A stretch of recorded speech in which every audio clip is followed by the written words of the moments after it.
This Air India Express plane is approaching runway 10 at Kozhikode International Airport. In it are people returning to India after being stuck in Dubai due to the COVID lockdowns.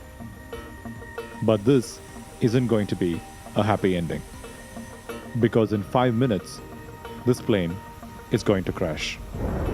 Rain, darkness, a hilltop runway that looks way shorter than it feels, and a plane full of people who think they're just minutes from home. That was the scene in August 2020 when Air India Express Flight 1344 tried to land at Kozhikode Airport in Kerala. But instead of stopping safely, the plane skidded, overshot, and plunged off the edge of a tabletop runway. 21 lives were lost. It wasn't an engine failure. It wasn't terrorism. It wasn't some dramatic mid-air explosion.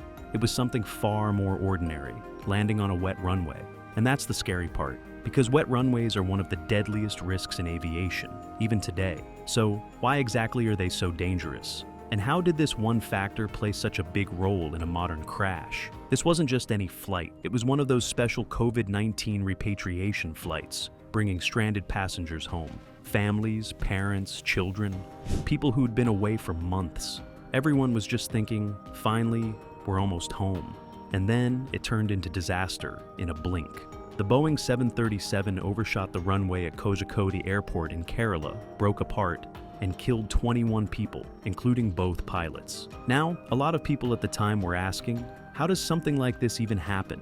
Planes land every single day in rain, in storms, even in tough conditions. So why was this landing deadly? Why are wet runways such a huge deal? And what exactly went wrong here? That's what we're digging into. Because the answer isn't just about one flight, it's about how airplanes handle when the ground beneath them is more slippery than it looks. The aircraft touched down near taxiway C, which is approximately 1,000 meters beyond the runway threshold. The aircraft failed to stop before the end of the tabletop runway and plunged 9 to 10.5 m into a gorge.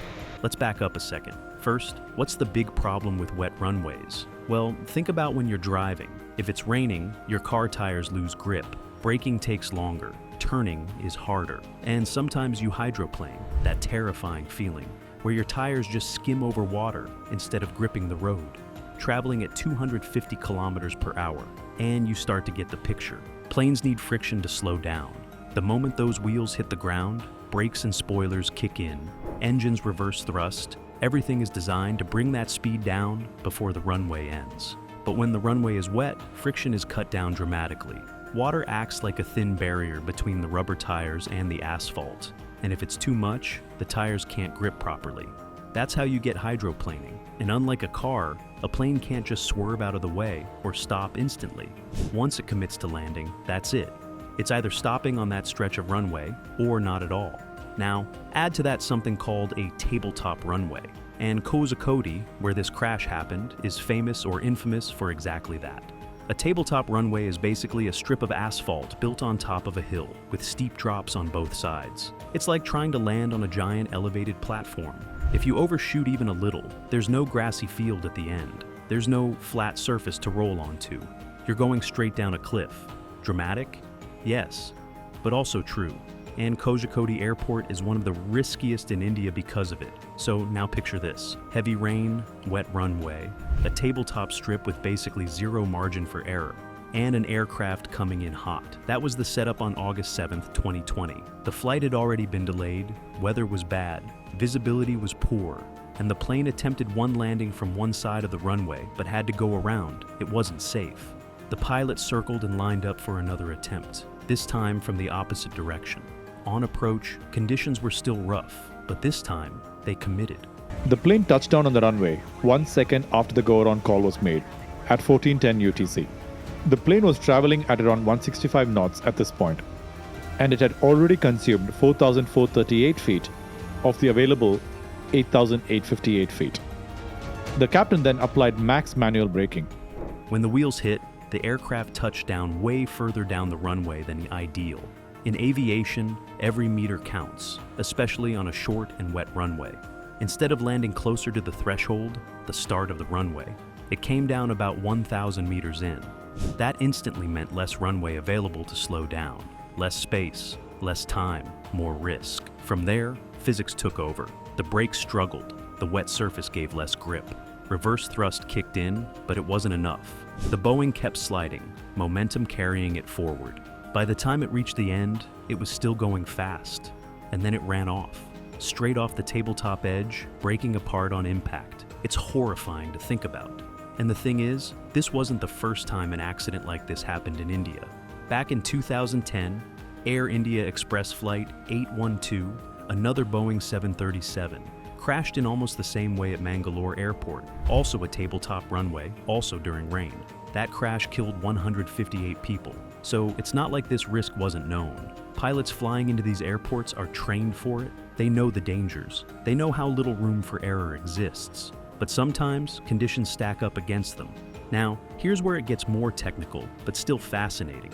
Aviation authorities classify runways based on how slippery they are when wet. There's wet, and then there's contaminated. Contaminated means there's standing water, or slush, or ice. Anything that significantly reduces braking action. When braking action is reported as poor, pilots are advised to divert if possible, because the risk is just too high. On the day of the crash, rain was heavy, the runway was wet. Investigations later showed that the friction level might not have been up to standard. Combine that with the late touchdown, and the fact that this was a repatriation flight with more passengers and baggage than usual, meaning a heavier plane, and the odds of stopping safely shrank even further. So, here's the million-dollar question. Why didn't the pilots divert? Why not just say, nope, not safe, we're going elsewhere? That's something investigators and aviation experts debated a lot. Sometimes it's pressure, fuel limits, schedule, even psychological pressure to complete the mission, especially since passengers had been waiting for hours. Sometimes it's confidence. Pilots have landed in bad weather countless times, and it's hard to admit defeat when home is right there. In aviation, they call this get there eat is, a dangerous mindset where the urge to finish the flight overrides caution. And sadly, that may have played a role here. But let's not forget pilots are human, and in this case, both lost their lives trying to save everyone else. They were highly experienced, and yet, conditions stacked up in such a way that even their skills couldn't beat physics.